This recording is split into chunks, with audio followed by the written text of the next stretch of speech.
talked about the derivative, the rate of change of a function, and we had this diagram to represent like how you have the change in y and change in x, and how the limit of that approaches the instantaneous rate of change, which is the derivative. Right?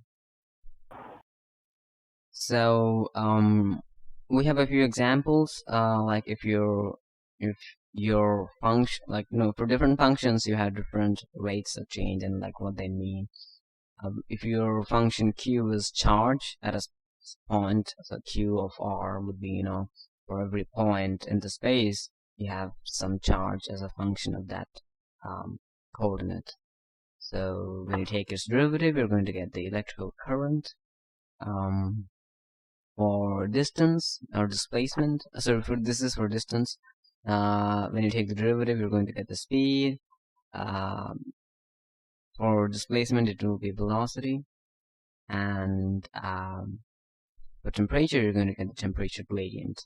Temperature gradient is just basically is kind of like the rate of change of temperature in each point in the space. So for example, if you're in the northwest and you're like changing your position constantly, temperature gradients tells you how the change in location like changes the rate of the temperature.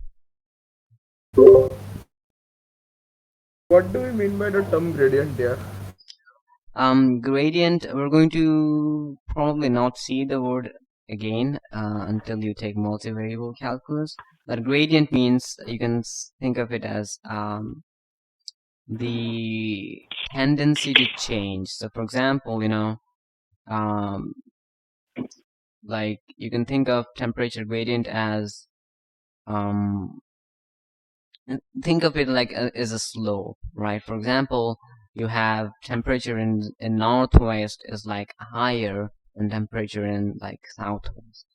So temperature gradient kind of like this function which like acts as this like inclined line between the two places. So it tells you how it changes, right? So the gradient here, you would just think of it as a change.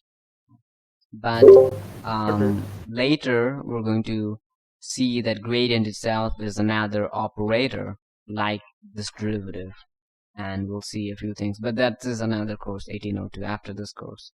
So yeah. Isn't that like an inverted triangle? Yep, that's an inverted triangle as the gradient operator. In work energy power I saw that once. Yeah, so in work energy power, if you have like work is equal to the I mean you can write it in different ways, but yeah, the gradient of force times displacement. Yeah.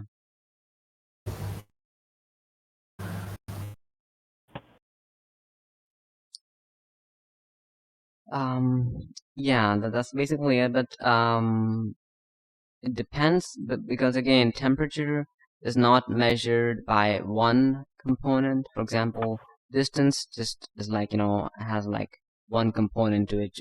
It's like a function which depends on one thing. The temperature can depend on a lot of things, a lot of variables. So how do you take the derivative of a lot of variables? That's what you do in multivariable calculus. So gradient is what helps you do that.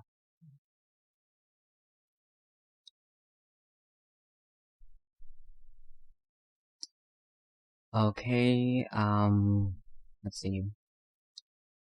And this is the graphic for a GPS, right? And like how kind of that functions, but like there's nothing much in it to talk about. But in the first PSAT, you actually have this as a problem. So, but we get to the other main things, limits and continuity, practicing again limits on some expressions. So I believe everyone as of now is totally like comfortable with doing and understanding limits. We did that in the first lecture, but I guess.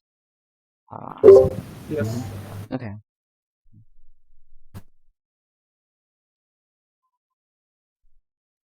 Okay, so let's see. Limit, as you just know, is just like, is you don't think of limit as a value. Someone else was talking about that in the first lectures. Limit is not a value all the time. You should always think of limit as how, when this thing approaches this whole expression tends to be towards something, right? So when x approaches 3, what happens to this function or expression? So that's your limit. We're going to see a few things about limits. You have like several problems, so it's not just like putting x equals to 3 and getting a value. That's not that.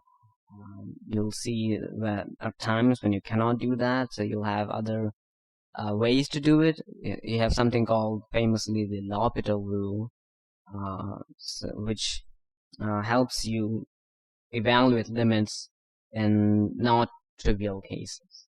So yeah. Okay, so we define what a continuous function is. So a continuous function is that when your limit, when you're taking the limit of the function as x, the variable, approaches to some constant number x0, then when you evaluate the limit, is going to give you f at that constant at x0. So that is your continuous function. So if that works for f of x all the time, that is continuous. And that is continuous at the specific value, x0. By continuity, do we mean that if we take from both sides, it should approach the same value? Not exactly. Continuous means that, like, at each point, like for every x, you can, like, it's like, okay, let me try to download this. So, like, a function takes an x's and gives you some values, right? That's what a function does. So, when you say that this function is continuous, when you're taking the limit of that function, so you see what happens to this function when this variable approaches to this thing, right? And if it always gives you the function at that specific point, then if you can do that for every time, then the function is continuous. But here, at least you can say it is continuous at x0. So it doesn't mean to like come from different sides and meet at the same point, but it just means when you're approaching this value, it continuously kind of gives you this. That's pretty much it. There's actually more to it, which you would see in analysis of a few other places, but this is the intuition behind it.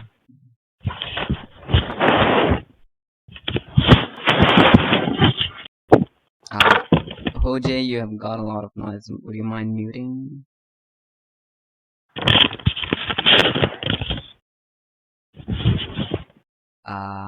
Jose? Yeah. Yeah. Oh, sorry. I was. Mm-hmm. I was just wearing an extra sweater, and I think some noise got through. Yeah. Sorry. The noise. Yeah. So that is your continuous function, and they give this example of the function which is not continuous. This is a function f of x, which gives you x plus 1 when x is greater than 0, minus x when x is greater than or equal to 0. So, you have this discontinuity. Now we're going to see what this discontinuity means. And we'll see a few other things. But what this means is that when you take the limit of this function f of x when x is approaching 0, you don't get f of 0, you get 1. And you should be getting f of 0, which should be 0, but you don't get that, right? So this is discontinuous. So that's that. Also, are you guys familiar with like the left limit and the right limit, the left hand limit, the right hand limit? I'm not sure if they talked about it in here. Yeah. Right. Yeah, okay, they talk about it here, right?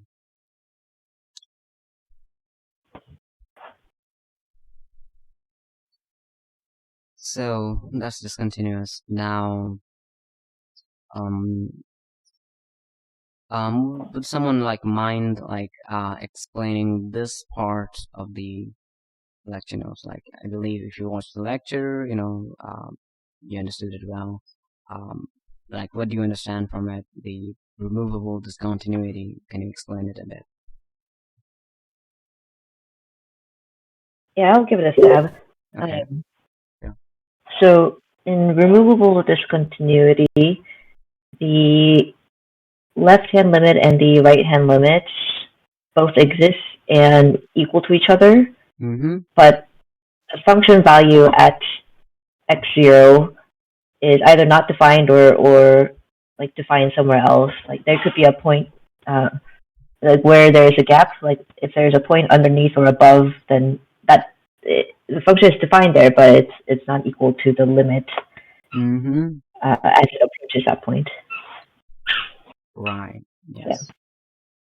And yeah, the professor gave like an interesting example of sine x over x.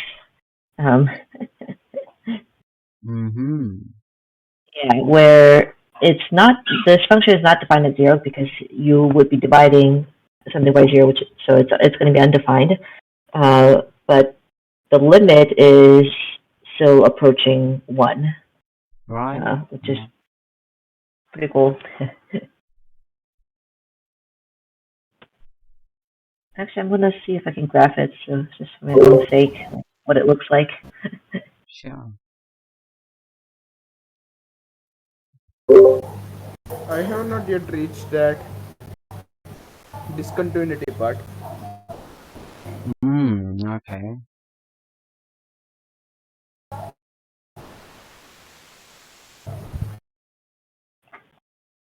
That's your sine x over x in chalkboard. Nice. Yeah, it's like a wave like sine, but the wave amplitude is bigger towards x equals 0. Yeah. And it looks like it's defined at x equals 0, but there's actually a small hole there. Right. Yeah.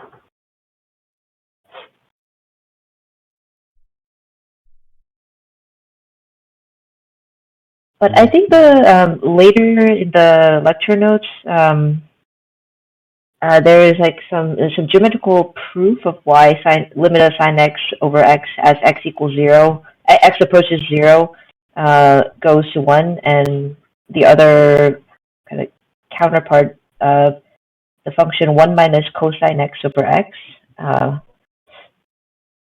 approaches, as x approaches 0, is 0. I buy the geometric argument, but I think it's a little bit insufficient. But I'll bring that up when we get there, I guess. Okay, sure, yeah. Yeah.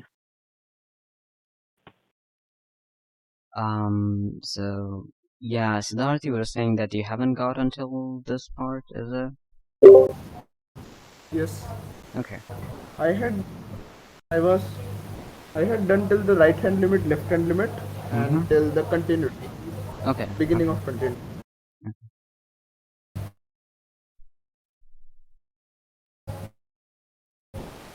So that was removable discontinuity, which means that you have the right hand limit and the left hand limit, and they exist, but like at the specific point x0, either f of x0 is not defined, that is, you can't get a valid answer, or it's not what you would expect it to be if it is continuous. So it's not continuous at that point exactly, but it's continuous everywhere else. So that's removable discontinuity, which means that you can just ignore that part and still the function is continuous everywhere else.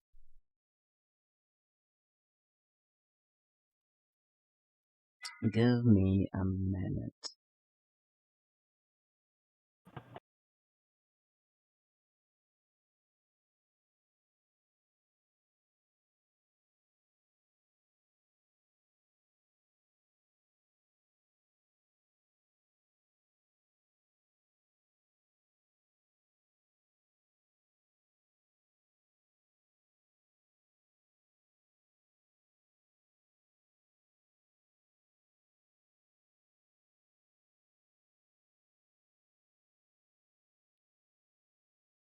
Okay.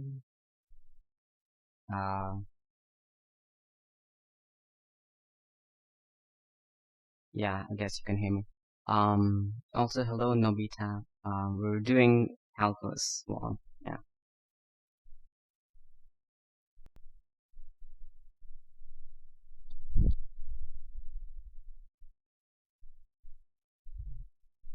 So that was removable discontinuity. Now you have some other kinds of discontinuity, like jump discontinuity and infinite discontinuity. So what jump discontinuity means is basically that your limit so this is your limit from x to positive x0, right? That exists, but the other limit also exists, but the thing is they just don't meet, right? So you have this gap between the two limits on the two sides, and thus there's kind of a jump from. So essentially what it means is that this function, when it approaches x0 from this side, you get this value, but then suddenly when you approach it from the right side, don't get here, you get up here, right? So there's this jump.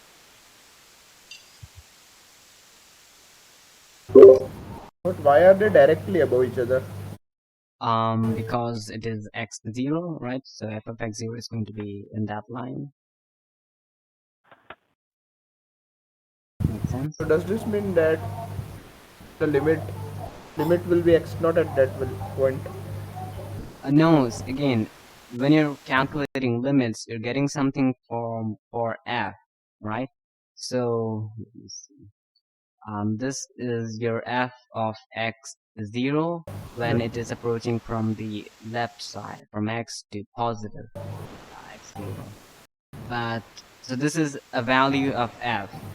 Now, when you're approaching it from the right, you have another value of f.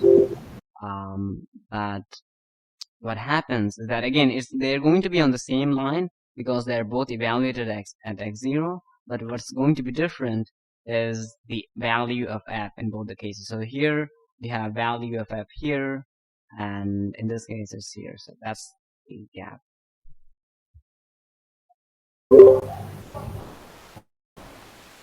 So we get a gap like this, right? Yeah, like, is that clear, like why they lie on the same line? Because they're both values of f at x0, so it's going to be on the same vertical line of x0. But the unfilled circle indicates that it is undefined at that point. It is undefined, or it can just be defined until that point, and then continues from here. So Got it. yeah.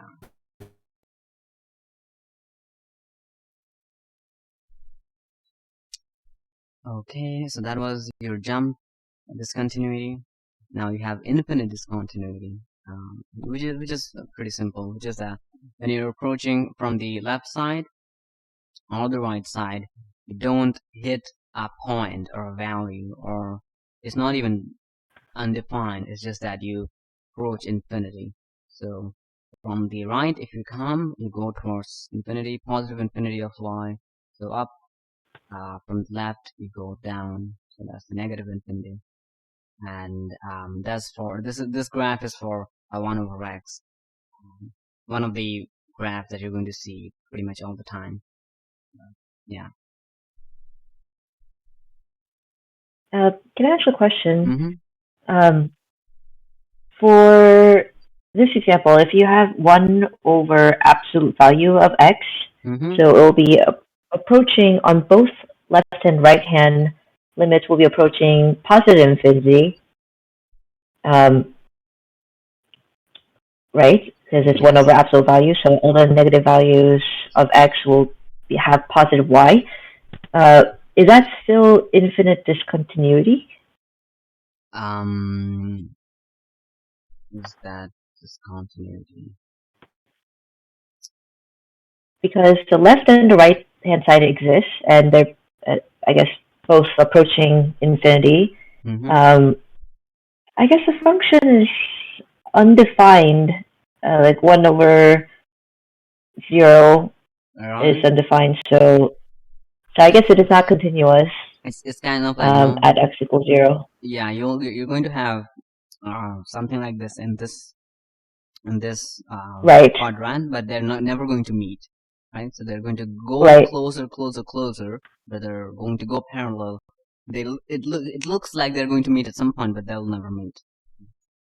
Right. Right. Yeah. So it is still the function is still discontinuous Right. at x equals 0. Yeah. Okay.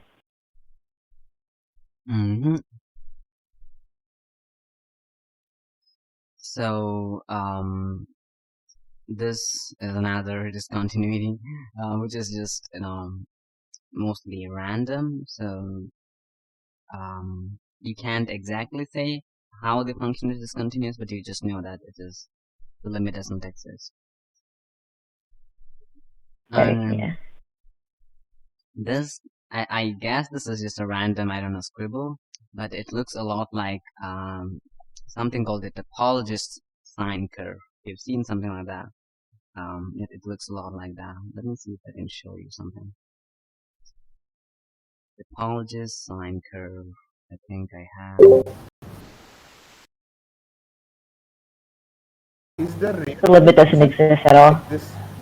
Sorry?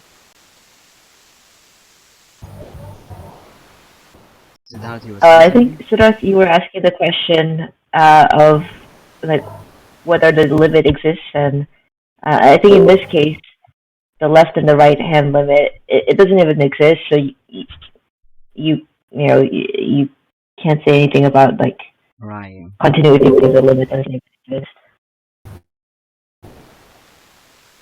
I was asking that does there really exist such functions? Yes, it can exist.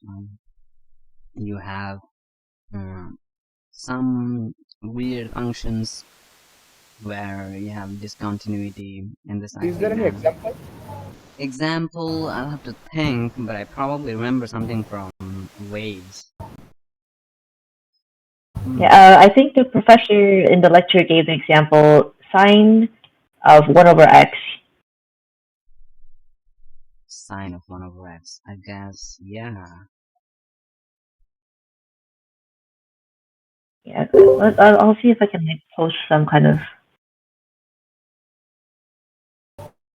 I don't know how to use like how you did the text it thing. Oh yeah, that one. Let's see. I'll try. Let me just borrow your syntax. Yeah, so that one. Okay, there you go. Yeah, this is sine of 1 over x, and you can see how ugly that is. Oh, got it. Thank you. Actually, one of the good things you can do with algebra is there's this thing called Desmos. I guess we saw it last time. You just play around with functions, and you'll see like how it like gives you new and new things. For example, there's this guy I met in another server who hasn't done like course in algebra or anything, but he has learned a lot about functions and their graphs just by playing with Desmos. That's one of the fun things you can do. Yeah, Desmos is really cool. I love it. Hmm. So that's your ugly discontinuity. Mm, so then he says a few things about picturing what the derivative would be like in the graph. Um,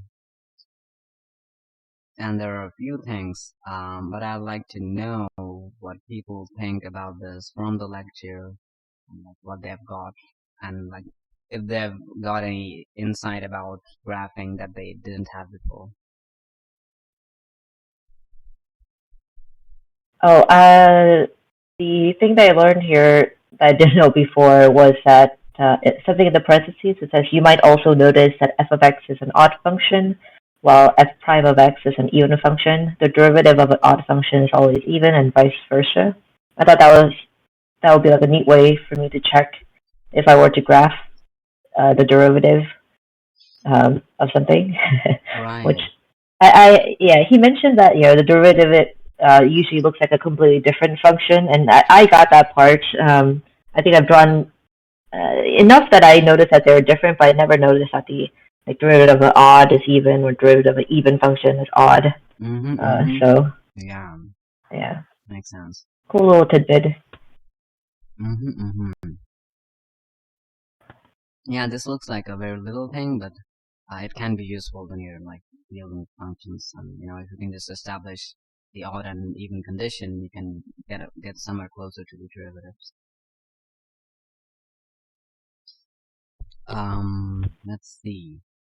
Then he gives this pumpkin drop thing, an example, which is not that bad. I think you're going to see this in physics with projectile motion.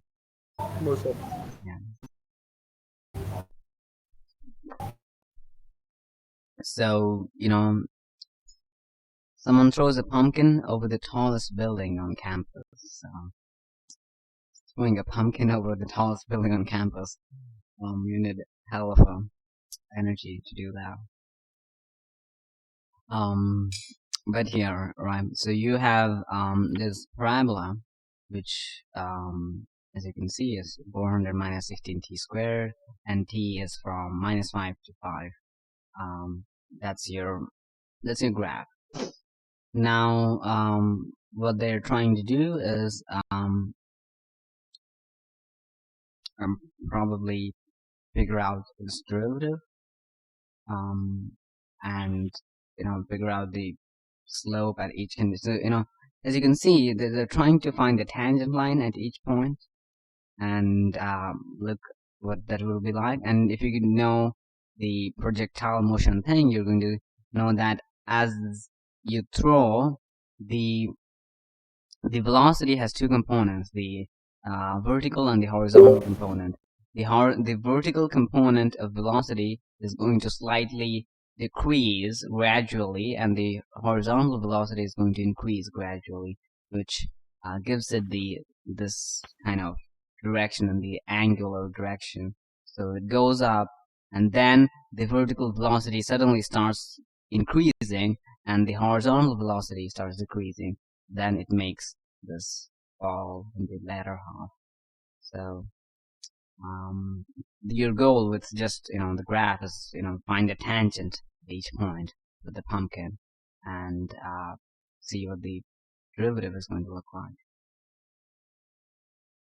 So your derivative is going to be exactly this. And if you try to find the derivative like algebraically, or just by computing this, of course we don't know the rules yet, but if anyone knows, y prime of t would be this one would be 0 right away, because when you take the derivative of any constant, it's 0. And for this, it will be minus 32t, right? Minus 32t. Yeah. And that'll be something like 32t. this. Yeah. So that's your pumpkin thing.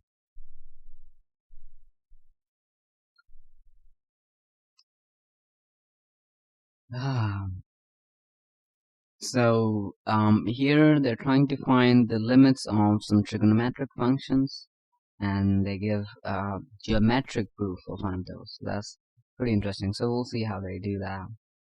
And yeah.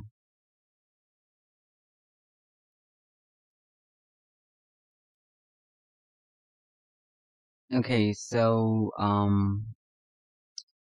your theta, the angle is in radians. I believe everyone knows how to convert radians into degrees, I guess.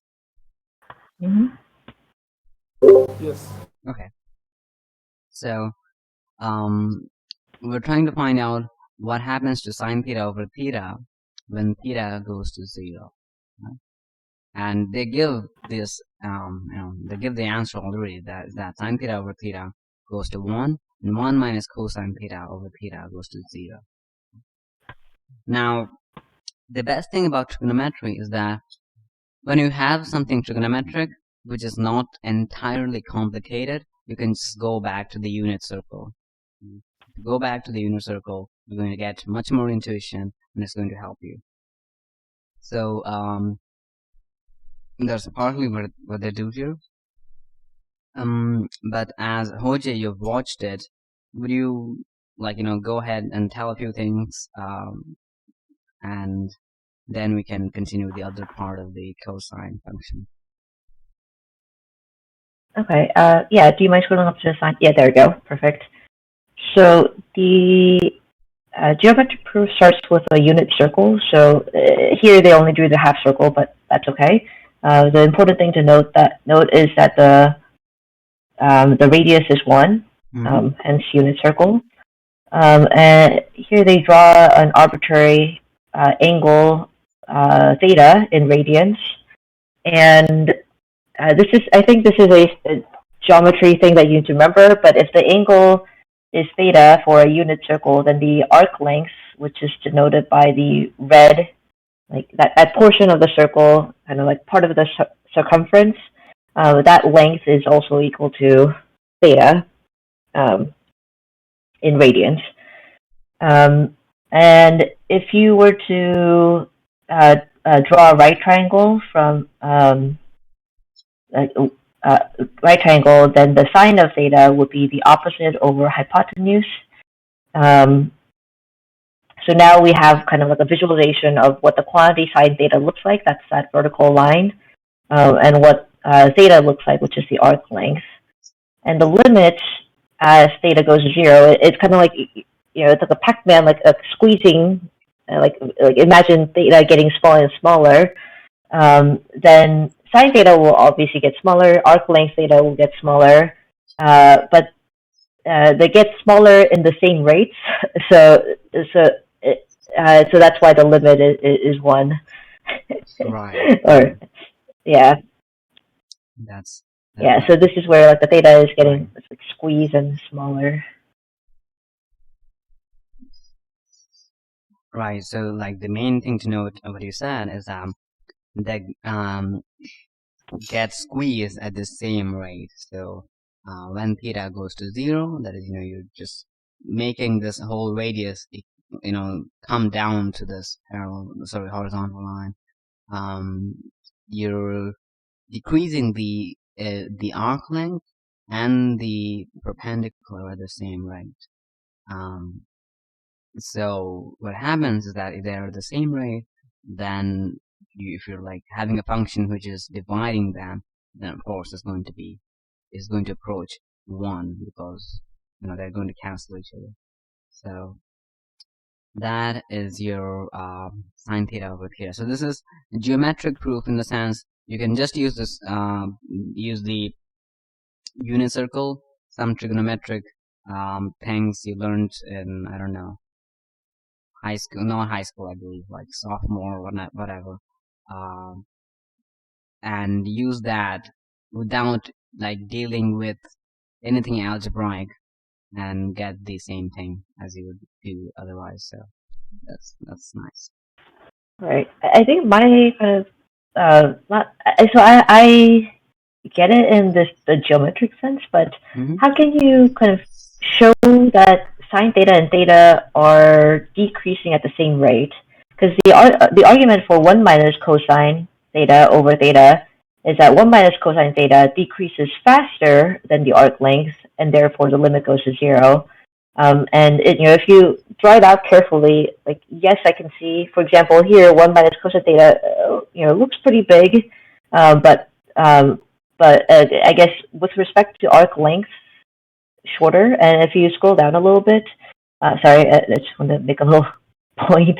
Like when theta is getting smaller, 1 minus cosine theta, the red part, is much smaller than the arc length, and hence the limit is going to 0. But geometrically, I see it. But is there like an algebraic way to show that yes, indeed, like 1 minus cosine theta is decreasing much faster? Okay, so let's see this. If you have theta is equal to pi over 2, 90 degrees. Cosine 90 is going to be 0, so you're going to have 1 minus cosine theta is going to be 1, and theta is pi over 2, so that'll be 2 over pi. Right? So essentially, your radius and this whole thing is going to be parallel, because theta is 90 degrees. When you try to decrease theta, gradually, for example, you come to pi over 4. So pi over 4 is 45 degrees. Now, 45 degrees, you see that 1 minus cosine theta is 1 minus root 3 over 2. No. Right. Round. Cosine 45 is root 3 over 2, right? Yeah. Cosine of, yeah. Root 2 over 2. Yeah, okay. God, I'm forgetting basic trigonometric values.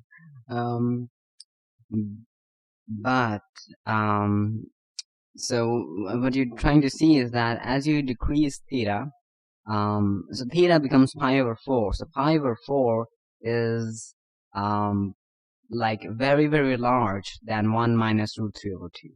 That's cosine of pi over 4, right? So as you decrease theta, 1 minus cosine theta is decreasing very much, because again, cosine theta achieves 0.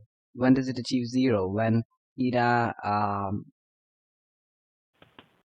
is equal to 0, yeah?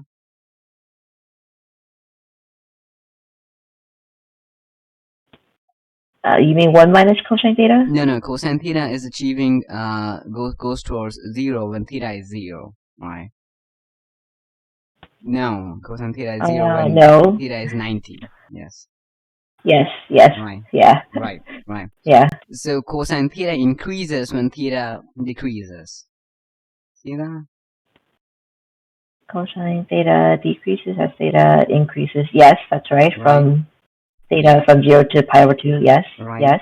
So when theta wait again, I'm trying to not confuse myself. So when theta decreases, wait.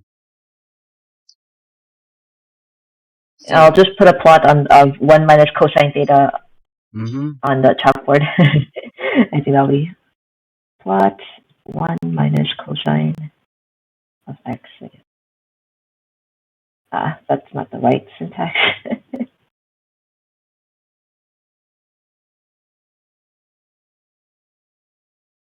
There we go. So that's 1 minus cosine theta. And as theta is increasing,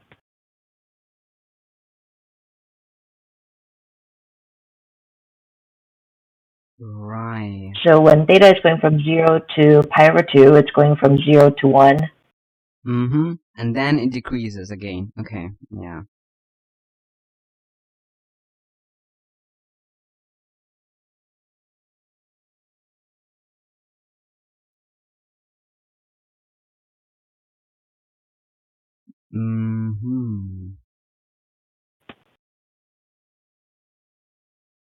Yeah, when you have 1 minus cosine x over x.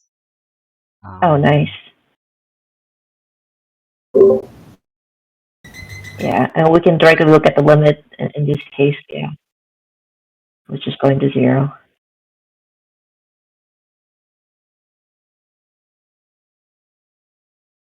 By the way, do you hear like a bit of lag in my audio?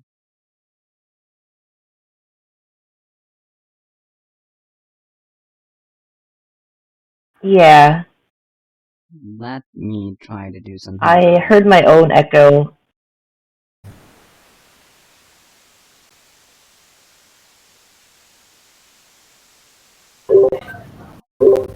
Yeah, I too heard.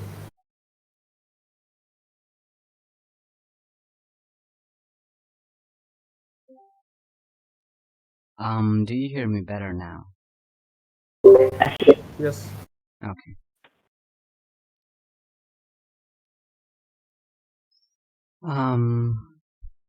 So that's the story with 1 minus cosine theta over theta. Yeah, and it does help in like plotting the graphs and trying to see what it's doing.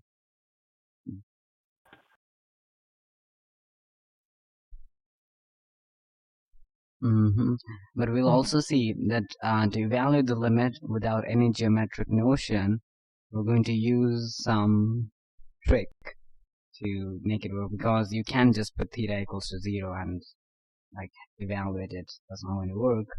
So yeah, we're going to see that L'Hopital rule thing. I'm not sure when they're going to bring that Oh, up. I think the L'Hopital is all the way at the end. Right? Yeah, I guess. Yep.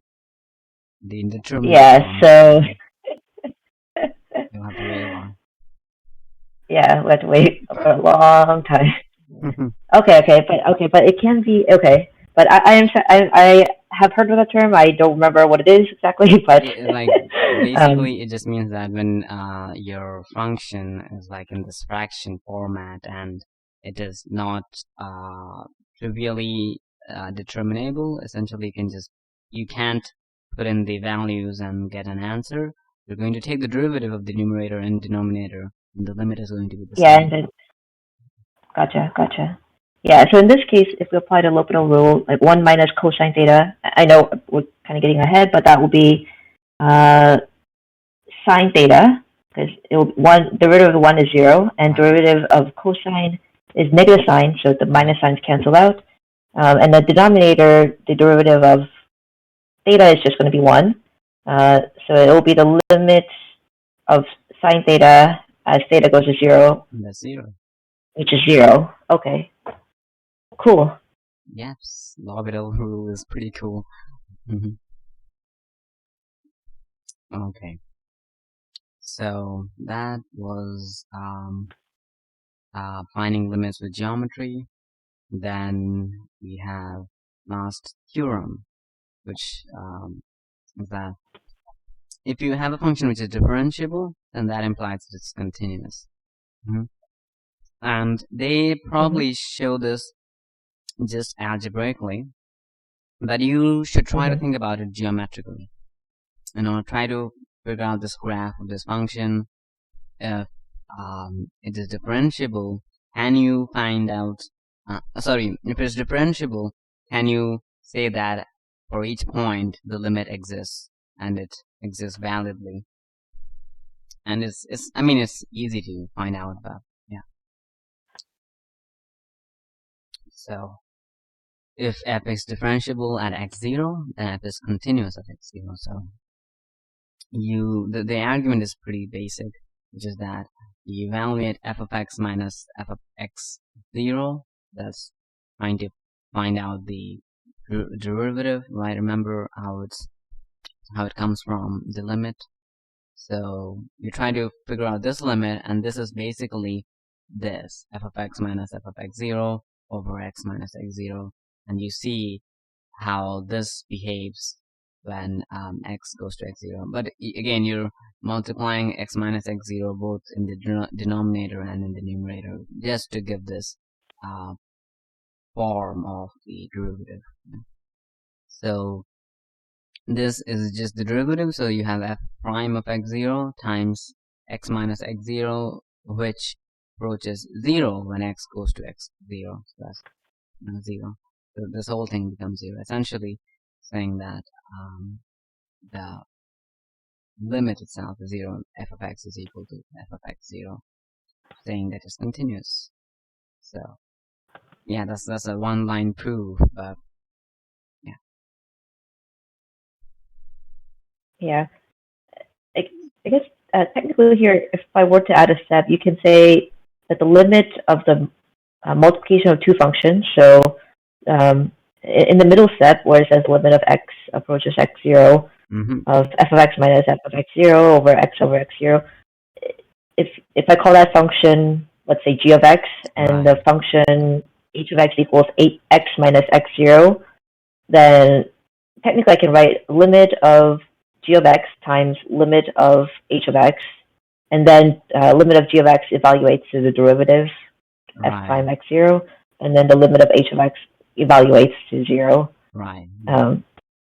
Yeah, I guess when I first saw it, he went over so quickly that yeah, I was kind of wondering. I guess it's basic. I guess it's probably like a basic limit law. Like if you the limit of two functions added together is each of the function at their limits added together, etc. Something. So like multiplication. Yeah. So that probably he might have gone over in lecture one, and I just forgot about it. Yeah, I guess for me that stuff would have been like a little bit helpful, but it's very minor. Like now I get it, so yeah, it's fine. Okay. Yeah, I mean you can write it as a function itself and then evaluate its limit. That kind of makes more sense. Yeah. So that was lecture 2. We learned about limits, continuity, and graphing. After I watch the lecture, can I ask in next class? Sorry, I mean I don't understand. After I watch the lecture, can I ask it in the next class? Yeah, I mean you're going to watch lecture 2 again, you're saying? No, from the part where it was remaining. Yeah, so lecture 2 which you didn't finish, right? Yes, it was halfway to continuity. So after finishing it, can I ask it? Yeah, sure. You can ask anytime. Yeah. Thank you. Okay. Tomorrow we're going to meet at the same time to 1:30 p.m. UTC for lecture 3. Lecture 3 is going to be about derivatives of products. So you'll have a few rules about how to calculate derivatives of products. We'll see quotients, some trigonometric functions, getting more and more into differentiation. The more interesting part of the course is when we get to hyperbolic functions and logarithmic differentiation. Those are kind of interesting. And implicit differentiation is also very interesting. So we'll see how that goes. Right, and also a few quick note about how we're going to do the exams here. So in 1801, we actually have 4 exams, and we're going to do 4 exams in the server itself. So I'm going to, of course, give the details later in like full detail, but briefly just to say that we're going to either follow the exam that they have, or I'm going to make an exam myself by picking up the problems or from past years or something like that.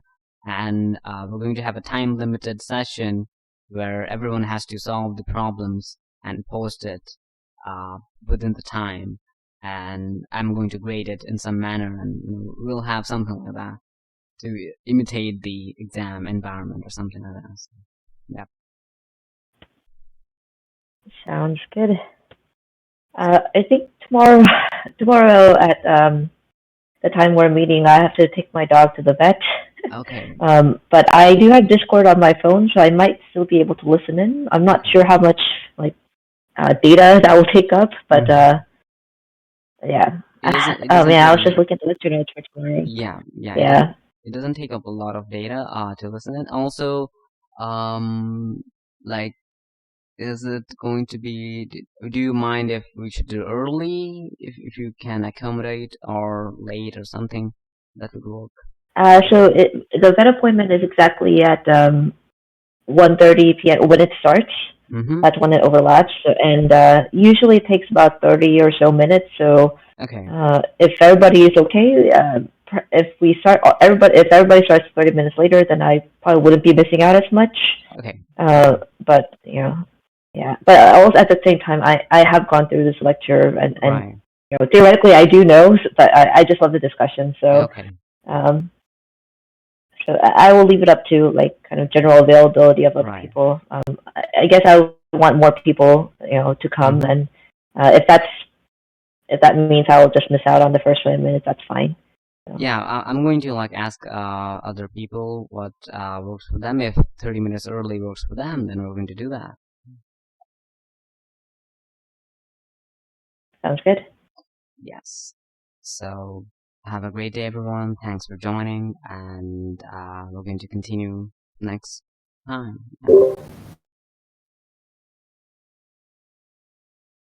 All right. Okay. See ya. See you guys soon. Yeah.